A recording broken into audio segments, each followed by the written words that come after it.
Well, friends, the pre-alpha tech test for Titanfall 2 has officially ended Sunday night or Monday morning, 12 o'clock. I'm assuming it ended. I didn't really spend all my time playing this game. It, like I said in the first Titanfall video for Titanfall 2, it does feel extremely similar to Titanfall 1. But here's to hoping that there's a lot more content when the game actually comes out, besides the campaign, of course. This light machine gun is freaking crazy. It just fires like these energy beam destiny type things, and it just completely destroys. I'm very surprised at how the light machine guns in this game actually do a lot of damage and do a lot of work. And I mean, they've always, been good at punching people and pummeling. But I feel like they're actually really viable in this game, and you can use them competitively. Before in, other Call of Duty games that the Respawn guys were behind, it seemed that light machine guns were more just kind of for fun, if you wanted to switch things up, just kind of casual guns. But like I said, in this game, they just seem to be a lot better.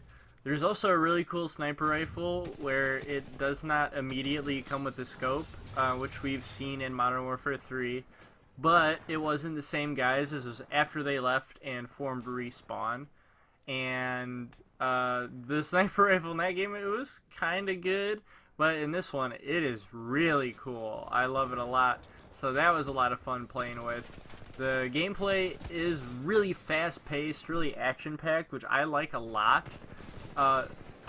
Pilots versus pilots, I know I kind of went into a little bit of detail in the previous video, but even though the Titans don't feel necessary, the gameplay is a lot more fun with them. There just seems to be this extra goal that you didn't have before in the game. Well, not exactly didn't have before, but I mean, you don't really have in these games, and there's just so much more action going on when you got the Titans. Just all these missiles flying everywhere and a bunch of fucking robots running around firing machine guns at you and all that shit. So the Titans are definitely fun. I like how they've got like the front or the back of the gun blurred, because that's kind of how you would see the gun in real life. You wouldn't be focusing on the end of the gun too. And it's just super cool. It looks really realistic like that. I've never really seen that in a game before, so that's really cool. But these are all just small things that don't really matter, aren't really a big part of the game. Let's see. Oh, I was going to record at least one of each game mode, but the bounty game mode is so confusing to me. I mean, I guess I get the basic concept: get kills to win, turn in bounties from kills to get more points. And if you're in the location where the bounties are, that's, where you're going to get it. But then at the same time, you can put bounties on certain players, and I don't know if those players are in the lead or not. There's just so many rules to that game mode. It just kind of like overshadows normal playing. I don't want to like focus on all the different goals that I have in that game mode. I'm just going to run around and shoot people because I just feel like it's too much to keep track of, all that stuff you gotta do. See, this is a little bit of a tease, I think. Well, I mean, not like purposefully, but it's the way I feel. How when you crouch, the gun goes sideways, and it's just kind of like a cool animation. But it's like, could you imagine how much more fast-paced this game would be if you were able to, or just like how much more smooth this game would be if you were able to lean past cover and things like that. I just would have loved that. That would have been so much fun. I'm really confused actually why I didn't introduce it. It's been kind of just like a new mechanic in shooters that is kind of catching on, and people really enjoy it. And it does add a new element to the gameplay that people, really like. So, will I purchase this game? I'm gonna have to watch some reviews. I only watch IGN for, they make the game look pretty. Like, it's just a good way to look at visuals, but I would never go to IGN for an actual factual review because they're just not trustworthy. So I'll go to like GameSpot or Game Trailers or something like that to figure out if I want to buy the game or not, because I am a little bit uncertain. But, you know, I was going to say gameplay seems limited.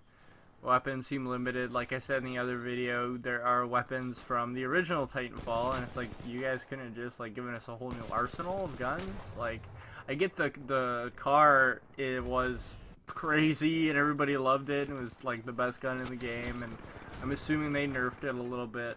But, even though they're, like, fan favorites in other shooters, they don't really, you know, give you the same weapon over and over in each new installation into the franchise.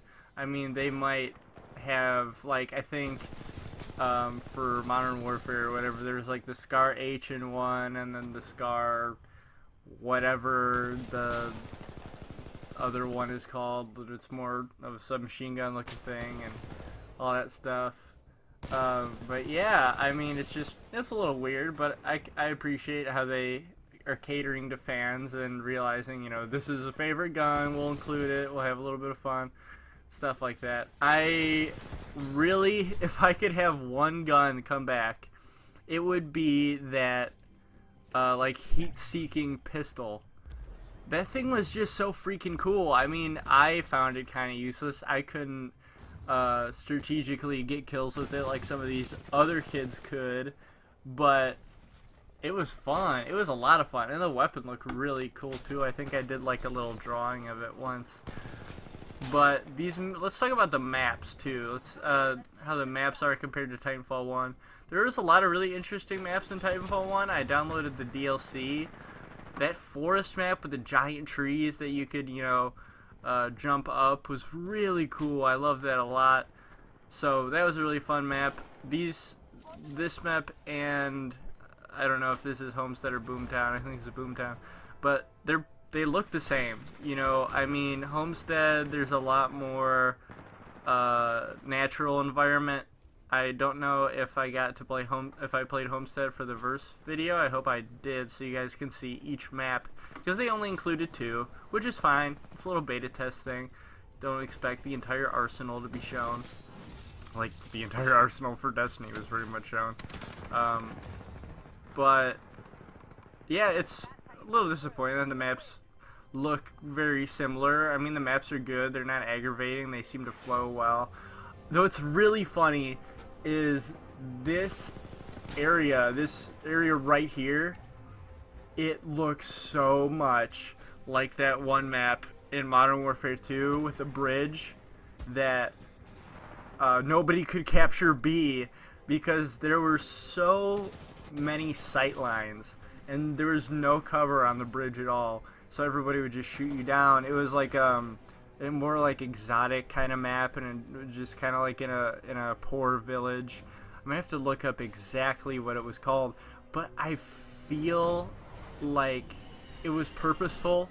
It just looks so similar. So that's interesting, and I only noticed that after like my last game. So like I said, I didn't play it very much. I definitely enjoyed it playing it, but you know, I wasn't like addicted to it. I went back to Dark Souls 3 a lot.